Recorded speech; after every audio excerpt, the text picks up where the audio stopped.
Hi Amelia, thank you for your time today.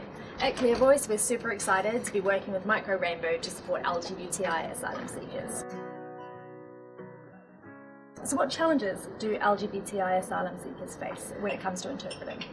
So often LGBTI asylum seekers face the challenge of having their claims mistranslated or misinterpreted by interpreters. And sometimes this isn't necessarily malicious.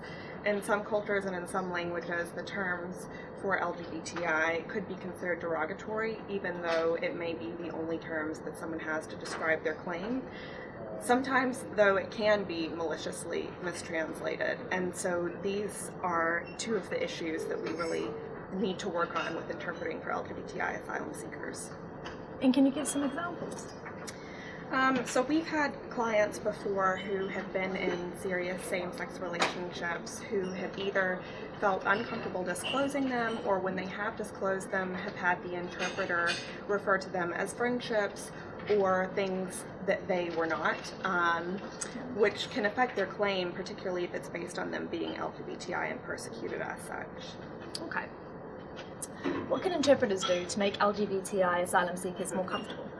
So LGBTI asylum seekers need to know that whatever they say to interpreters is going to be held in confidentiality, and that whatever they say is not going to be judged.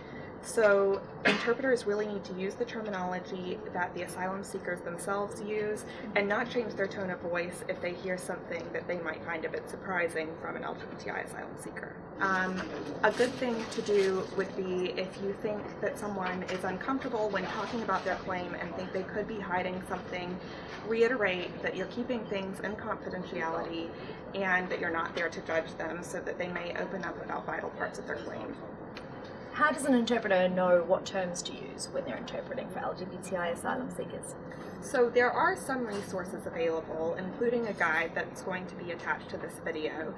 The guide that we've attached has the proper translations for different LGBTI terms for Arabic, Farsi, Turkish, English, and French. However, if you are speaking to someone who doesn't speak one of these languages, then the best thing to do is to use the terms that they're using to talk about their own experiences when interpreting their claim. Great. What should interpreters avoid? So interpreters should not make assumptions about the sexual orientation or gender identity about the person that they're speaking with.